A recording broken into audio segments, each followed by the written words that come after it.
2025 সালে তোমরা যারা মাধ্যমিক পরীক্ষা দেবে, ভূগোল বিষয়ে কি কি প্রশ্ন এবার আসতে চলেছে সেগুলো দেখে নাও।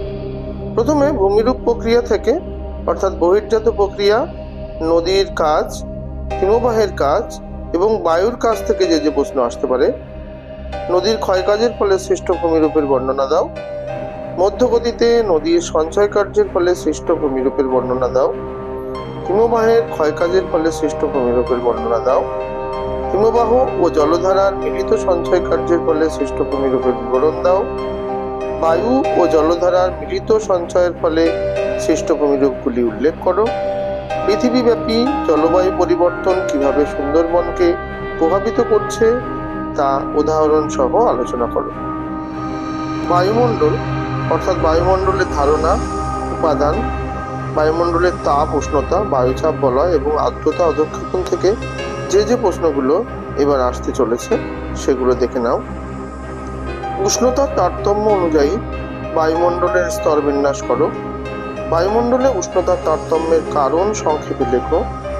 বায়ুমণ্ডলের চাপের তারতম্যের কারণগুলি আলোচনা করো। পৃথিবীর বায়ুচাপ বলয়গুলির উৎপত্তির কারণ চিত্রসহ লেখো। পৃথিবীর বায়ুচাপ বলয়ের সঙ্গে নিয়ত বায়ু প্রবাহের সম্পর্ক চিত্রসহ বর্ণনা করো। মৌসুমী বায়ুকে সাময়িক বায়ুর বৃহৎ সংস্করণ বলা হয় কেন? চিত্র সহযোগে পরিচলন ও শৈলোৎক্ষেপ বৃষ্টিপাত সৃষ্টির প্রক্রিয়াগুলো আলোচনা করো। সমুদ্র স্রোত সৃষ্টির নিয়ন্ত্রকগুলো আলোচনা করো। চিত্রসহ জোয়ার ভাটা সৃষ্টির কারণগুলো আলোচনা করো। ভরা কোটাল ও মরা কোটাল কিভাবে ঘটে চিত্রসহ লেখো।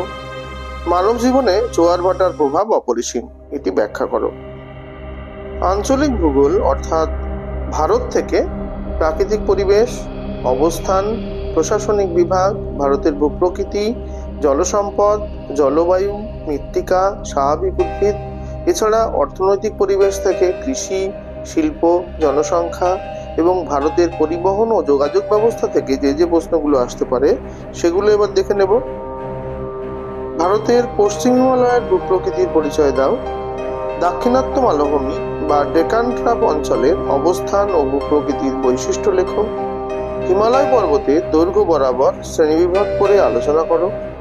ভারতের পূর্ব ও পশ্চিম উপকূলের সমভূমির প্রাকৃতিক বৈশিষ্ট্যের পার্থক্য নিরূপণ করো। ভারতের জলসেচের যে কোনো তিনটি প্রয়োজনীয়তা উল্লেখ করো। উত্তর ভারতের নদী ও দক্ষিণ ভারতের নদীর তুলনা করো। ভারতের পলিমৃত্তিকা এবং কৃষ্ণমৃত্তিকার বৈশিষ্ট্যগুলি সংক্ষেপে আলোচনা করো। ভারতের স্বাভাবিক উদ্ভিদের আঞ্চলিক বন্টন আলোচনা করো। ভারতের জলবায়ু কিভাবে স্বাভাবিক উদ্ভিদের বন্টনকে প্রভাবিত করে। ভারতের কার্পাস উৎপাদনের অনুকূল ভৌগোলিক পরিবেশ আলোচনা করো। গাঙ্গেয় সমভূমি অঞ্চলে ধান চাষের অনুকূল প্রাকৃতিক পরিবেশ আলোচনা করো।